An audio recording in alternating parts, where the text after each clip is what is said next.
انشاءاللہ فجر کے ٹائم اگر مسجد میں آئے تو جماعت کھڑی ہو تو کیا پہلے 2 سنت ادا کریں یا جماعت میں شامل ہو جائیں؟ دیکھیں صرف فجر کا یہ حکم ہے کیونکہ اس میں سنن کی تلقینات حدیثوں میں بہت سخت ہے، اس لیے اس کو قریب با واجب مانا ہے۔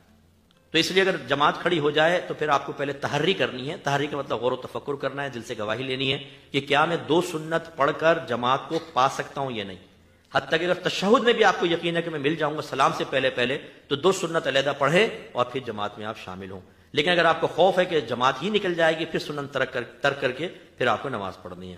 کسی نے اپنے سٹیٹس پہ یوں لگایا ہوا تھا کہ لڑکوں کے بھی مزے ہیں، جہنم میں جائیں تو ایکٹریسز ملیں گی اور جنت میں جائیں تو حوریں، کیا حکم ہوگا؟ دیکھیں سب سے پہلے ایسے لوگوں کو تجدید ایمان اور تجدید نکاح کرنا پڑے گا، کیونکہ اس میں ایک طریقے سے جہنم کے عذاب کا مذاق اڑانا اور جو اللہ تعالیٰ کا جہنم کے تذکرے سے، نبی کریم صلی اللہ علیہ وسلم کے جہنم کے تذکرے سے مقصود تھا کہ دلوں میں خوف پیدا ہو اور انسان اطاعت کی طرف آئے، نافرمانی سے بچے، شیطان کے مقابلے کی طرف آئے، نفس سے مقابلے کی طرف آئے، گویا کہ اس مقصود کو کل کرنا ہے۔ ایک ایسا مذاقیہ ماحول بنا دو، ایک ایسی چیز بنا دو کہ لوگ ہنسیں جہنم کے عذاب کو سن کر، تو جو ایسے ناپاک ارادے کے ساتھ یا نادانستہ طور پہ اس ناپاک ارادے کی تکمیل میں کوششیں کرے گا، اس کے ایمان کا بہت زیادہ خدشہ ہوگا۔ دوسری بات یہ ہے کہ یہ اس کو کیسے کہہ دیا کس نے کہ ایکٹریسز ساری جہنم میں جائیں گی؟ ہو سکتا ہے کوئی اداکاری کرتی ہو عورت، ٹھیک ہے، اس کے بعض امور ناجائز ہو سکتے ہیں، لیکن ہو سکتا ہے اللہ تعالیٰ اس کی بخشش و مغفرت فرما دے، تو تم نے یہ ذہن کہاں سے بنا لیا؟ تیسری چیز یہ ہے کہ اگر کوئی شخص جہنم میں جاتا ہے تو تمہیں کس نے کہا کہ وہاں تمہیں ایکٹریسز ملیں گی مزے حاصل کرنے کے لیے؟ وہ عذاب کا مقام ہے یا وہاں پر تم گھومو گے گلیوں کے اندر کون سی ایکٹریس کہاں پر ہے اور تم جا کے اس سے ڈیٹ لے لو گے اور انجوائمنٹ کرو گے؟ یہ سب کیا ہے؟ جہالت ہے، اور بڑی معذرت کے ساتھ اس کے بڑے قصوروار ہمارے گھر کے بڑے ہوتے ہیں، اپنے بچوں کو دین نہیں سکھاتے۔ ہمارے گھر میں نہ جنت کی بات ہوگی، نہ دوزخ کی، نہ موت کی، نہ عذابات قبر کی، نہ میدان محشر کے حساب و کتاب کی، نہ اللہ کے غضب کی اور فکر کی، کوئی بات ہوتی ہے ہماری؟ پورا سال پچھلا دیکھ لیں گھر میں ہمارے گفتگو کے موضوعات کیا تھے۔ ہمارے گھروں میں دینی پروگرام نہیں چلتے کہ چلو بچے بیٹھ کر دیکھ لیں۔ جب ہم بچوں کو دین سے اتنا اجنبی اپنے گھر میں بناتے ہیں تو یہی اجنبیت پھر اسکول، کالج، یونیورسٹی میں قائم رہتی ہے۔ اسی اجنبیت کے شکار لوگوں سے وہ دوستی کرنا پسند کرتے ہیں اور محلے میں ان کے ساتھ بیٹھتے ہیں، پھر یہ اس قسم کی خرافات ہوتی ہیں۔ اور خربوزے کو دیکھ کے خربوزہ رنگ پکڑتا ہے، ایک یہ کرے گا، دوسرا بھی کرے گا، تیسرا بھی کرے گا، چوتھا بھی کرے گا، اور جو ہو رہا ہے آج کل سوشل میڈیا پہ وہ سب جانتے ہیں۔ تو اس لیے خدا را اگر کوئی ایسا بچہ ہمیں سن رہا ہے، ایسی کوئی چیز آپ ہرگز نہ ڈالیں جس میں اللہ تعالیٰ کا مذاق اڑا رہے ہوں، میدان محشر کا، منکر نکیر کا، ملک الموت علیہ السلام کا، جنت کے اوپر جوک بنا لیا، جہنم کے عذابات پر بنا لیا، ہرگز نہ کریں۔ آپ کا ایمان ختم ہو جائے گا، کیونکہ یہ ہمارے بنیادی اعتقادات سے تعلق رکھنے والی چیزیں ہیں۔ ان کے تذکروں میں اللہ تعالیٰ اس کے رسول کی بے شمار حکمتیں پوشیدہ ہیں۔ آپ میری یوٹیوب پہ چلے جائیں، کیوں ٹی وی پہ ریکارڈ کروائی تھی میں نے تدبر قرآن، میری تفسیر موجود ہے، اس کو ایپیسوڈ 1 سے سننا شروع کریں، جہاں عذابات کی آیت آئیں گی ان کو غور سے سنیے گا۔ بہت میں نے آسان طریقے سے سمجھانے کی کوشش کی ہے، لیکن خدا را ایسا نہ کیجیے۔ جب فرض نماز ختم ہوتی ہے تو بعض لوگ جلدی اٹھ کے چلے جاتے ہیں اور بعض دعا میں شریک رہتے ہیں، صحیح طرز عمل کیا ہے؟ دیکھیں میرا مشورہ تو یہ ہے کہ صحیح طرز عمل کو اسی کو قرار دینا چاہیے کہ جو دعا میں شریک ہوتے ہیں، کیونکہ اس میں ایک بڑی فضیلت اور برکت ہے۔ یہ بخاری کی روایت ہے، نبی کریم صلی اللہ علیہ وسلم ارشاد فرماتے ہیں کہ جب انسان نماز ختم کر لیتا ہے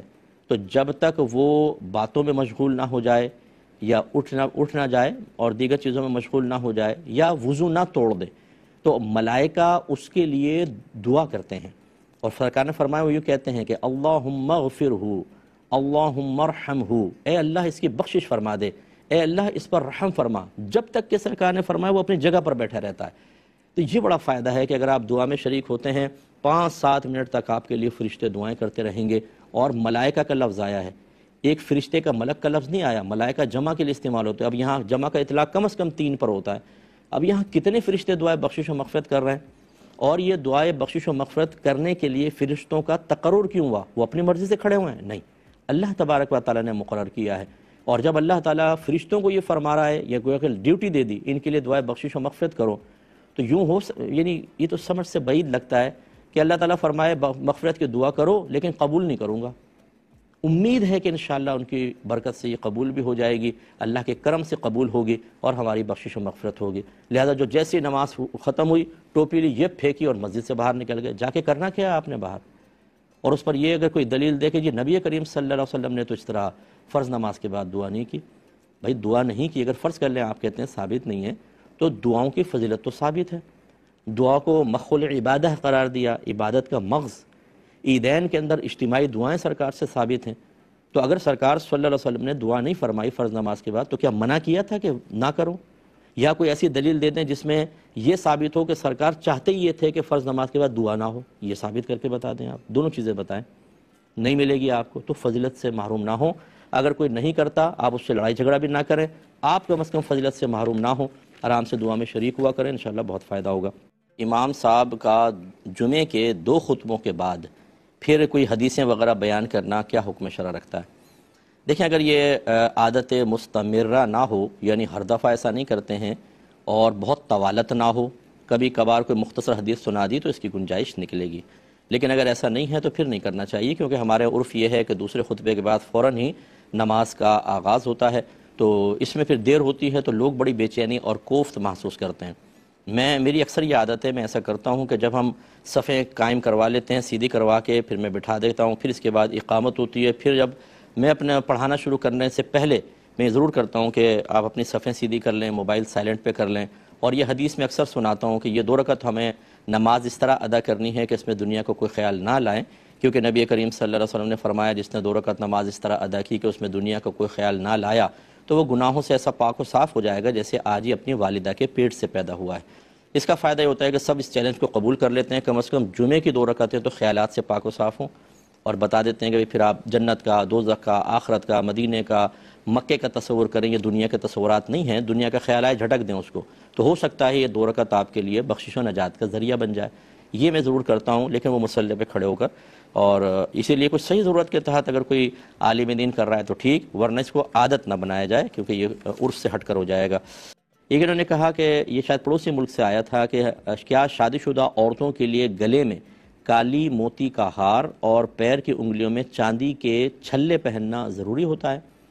تو نہیں، کوئی ضروری، ہماری شریعت کی طرف سے کوئی ضروری نہیں ہے۔ یہ ہو سکتا ہے کہ آپ کے وہاں جو بچیاں کنواری ہوں ان کے لیے علیحدہ ایک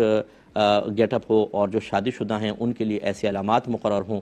تو وہاں آپ کی خاندانی معاملات ہو سکتے ہیں، لیکن شریعت کا اس سے کوئی تعلق نہیں۔ نہ